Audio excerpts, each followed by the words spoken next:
राधे राधे, जय श्री राधे। आप सुन रहे हैं कार्तिक मास में कही व सुनाई जाने वाली कथा।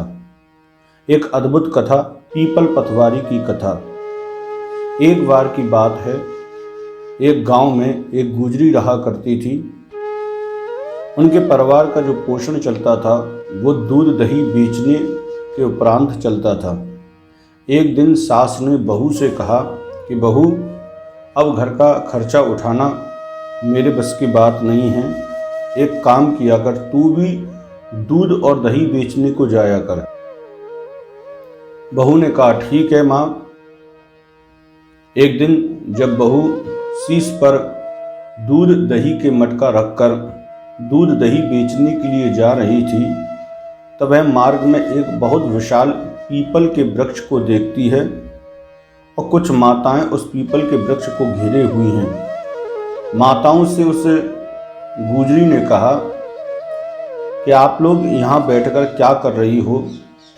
तो समस्त माताएं कहती हैं, बोले कार्तिक का महीना चल रहा है और इस कार्तिक के महीने में हम पीपल और पतवारी मैया को सींच रहे हैं।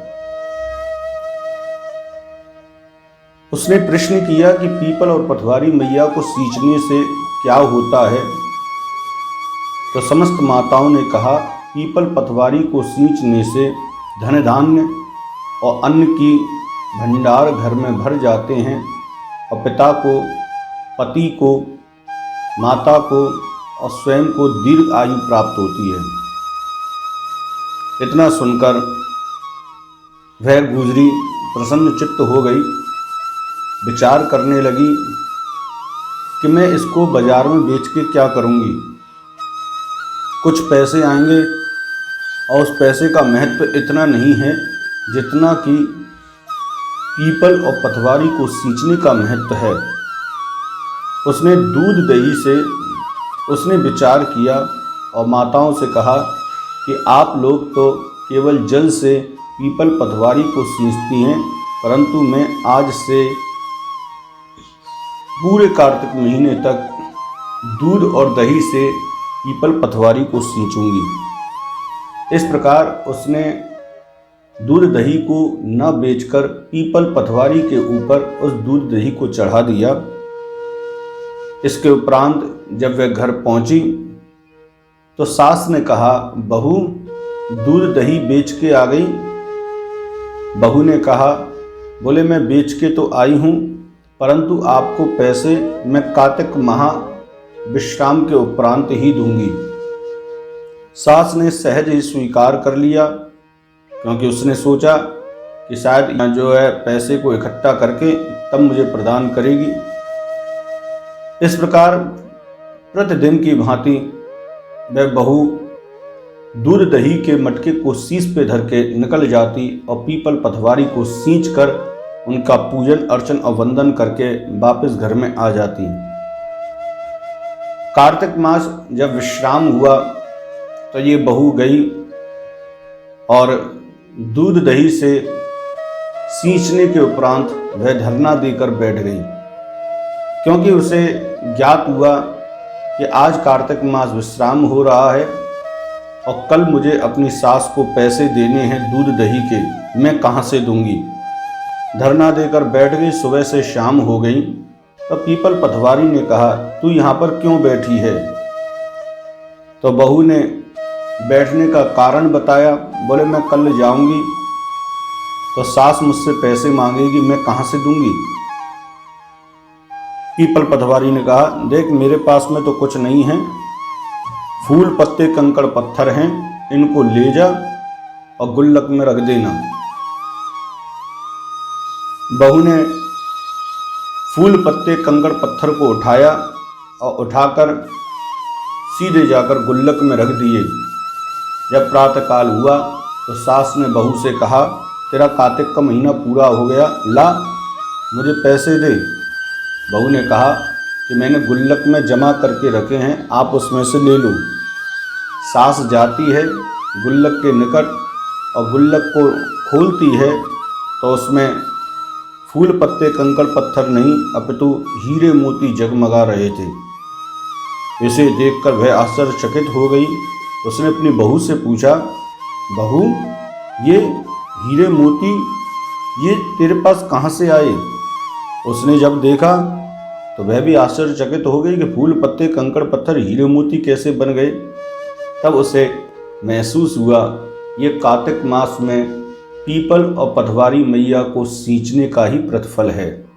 आज उसने आप बीती अपनी सास को बता दिया कि मैंने 1 महीने तक कार्तिक मास का व्रत किया था, उनकी पूजन अर्चन वंदन किया था और उनको रोज सींचने के लिए जाती थी और उन्हीं के पूजा के प्रतिफल के स्वरूप मुझे जो है हीरे मोती अन्न की प्राप्ति हुई है। अब तो सास के अंदर भी लोभ जागृत हो गया। वह भी विचार करने लगी, अरे ऐसा तो मैं भी करूँगी, मैं यदि ऐसा करूँगी तो मेरे घर में भी हीरे मोती आ जाएंगे। सास ने ऐसा विचार किया और 1 साल तक इंतजार किया। 1 साल के इंतजार के उपरांत उसने बहू से कहा, बहू ठहर, अब की बार कार्तिक माह की पूजन अर्चन वंदन मैं स्वयं करूंगी और मैं स्वयं सींचने जाऊंगी और जब भी मैं लौट के आऊं तो तुम मेरे से पैसे मांगना दूध दही बेचने के। बहू ने कहा, पर माँ मैं आपसे पैसे कैसे मांग सकती हूँ? सास ने समझाया, तुझे केवल मांगना है, तू मांगना। बोले ठीक है। सास चली जाती है, पीपल पटवारी के निकट पहुँचती है, उनको प्रणाम करती है, विचार करती है कि मुझे इन्हीं को पूरे महीने सींचना है। वह गई, सबसे पहले दूध दही को बेच के आई, फिर उन घड़ों में पानी भरा और पानी भर के पीपल और पटवारी मैया को सींचा। जब वह घर लौट के आई तो बहू ने कहा, दूध दही बेचे आई? बोले हाँ। तो लाओ, पैसे लाओ। बोले मैं कार्तिक महाविश्राम के बाद में दूंगी। बहू ने कहा ठीक है। इसके उपरांत वह प्रतिदिन जो है दही दूध को बेच के पैसे को जेब में रख के फिर उसमें जल डाल के और पीपल पटवारी को सींचने लगी। 1 माह जब पूर्ण हो गया तो वह जो बहू ने कहा था वैसे वैसे ही प्रक्रिया करने लगी। आज धरना पर बैठ गई। सुबह से शाम हो गई। पीपल पटवारी ने कहा, तू यहाँ पर क्यों बैठी है? तो उसने कहा कि मैं घर जाऊँगी तो मुझसे मेरी बहू पैसे मांगेगी, मेरे पास तो पैसे हैं नहीं। पीपल पटवारी ने कहा कि फूल पत्ते कंकड़ पत्थर हैं हमारे पास, ले जाओ। उसने तुरंत बीने और तुरंत जो है पहुंच गई और सीधे गुल्लक में फूल पत्ते कंकड़ पत्थर को रख दिया। दूसरे दिन प्रातःकाल बहू ने सास से कहा, माँ पैसे दो। तो सास ने बहू से कहा कि बहू गुल्लक में रखे हुए हैं। बहू दौड़कर जाती है और गुल्लक को देखती है खोलकर, तो उसमें कोई फूल पत्ते कंकड़ पत्थर नहीं थे और ना ही किसी प्रकार के हीरे मोती थे। उसमें कीड़े मकोड़े किलबिला रहे थे। बहू ने सास को बुलाया। सास दौड़कर आई तो यह देखकर आश्चर्यचकित हो गई कि जब बहू ने कार्तिक मास में पीपल पटवारी की पूजा करी, फूल पत्ते कंकड़ पत्थर लेके आई तो उसके हीरे मोती बन गए और मैंने भी वही किया, परंतु मेरे हीरे मोती न बने बल्कि कीड़े मकोड़े बन गए। तब सास कहती है कि पीपल पटवारी ने भेदभाव किया है, मेरे साथ भेदभाव किया है, ये गलत किया है। परंतु बहू कहती है कि माँ मैंने सच्चे हृदय से और निष्काम भाव से और दूध दही से पीपल पटवारी को सींचा था, परंतु आपने लोभ के कारण, लालच के कारण पीपल पटवारी को जल से सींचा था, इसलिए आपको पीपल पटवारी ने कीड़े मकोड़े प्रदान किए हैं। जब बाहर वाले गांव की माताओं को पता चला तो वह पीपल पटवारी के निकट जाकर कहती हैं एक स्वर में, हे पीपल पटवारी, जैसा आपने सास के साथ किया वैसा आप किसी के साथ न करना, और जैसा आपने बहू के साथ किया वैसा आप सबके साथ करना। बोले कार्तिक मास की जय, बोले वृंदावन बिहारी लाल की जय।